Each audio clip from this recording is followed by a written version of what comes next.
డిగ్మా డిగ్మా వాళ్ళ బాబుకు జ్వరం వస్తుందంటే సిరప్ ఇచ్చాను. పనిచేసింది నాన్న, ఎంతో ప్రాణం పోయేంత పని అనిపించింది బాధకి. నాకు లైఫ్ టైం ఎప్పుడు తెలియదు నాకు అంత నొప్పి అనేది. గడ్డానికి ఫ్యాన్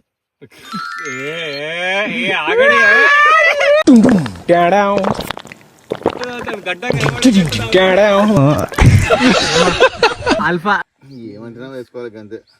అన్న షార్ట్ ఉంటుంది బుంటుంది నైట్ అంతా దుంకుడే. పాయింట్ వేసేదేమో అది చూసుకో, హైట్ చూసుకోవచ్చు ఏదైనా కానీ నవ్వొచ్చానా కొంచెం ఇంటరప్షన్ అయింది. సో ప్రాజెక్ట్ మనము వేప చెట్టు కిందకి షిఫ్ట్ చేస్తున్నాము. వేప చెట్టు కిందకి వెళ్ళిపోతున్నాము. ఎనీ ఇంటరప్ట్ ఎప్పుడు ఇంటరప్ట్ ఉంటుంది, స్ట్రీట్ ఏది ఉండదు మనది. అన్నీ చెప్తారా అన్న మనం వేరే సైడ్ పోతాను. కరెక్ట్ అన్న రూట్ అయితే ముందుకే ఉన్నారు, అందుకే ఇదే బాగా గైస్ ఇక్కడే ఉన్నారు. కరుడు కట్టిన వాళ్ళు మావోయిస్టు అగ్రనేత. కన్నులు లేవు కానీ మావోయిస్టు పట్టుకోవాలి అగ్రనేత. కరుడు కట్టిన నేతలు మావోయిస్టు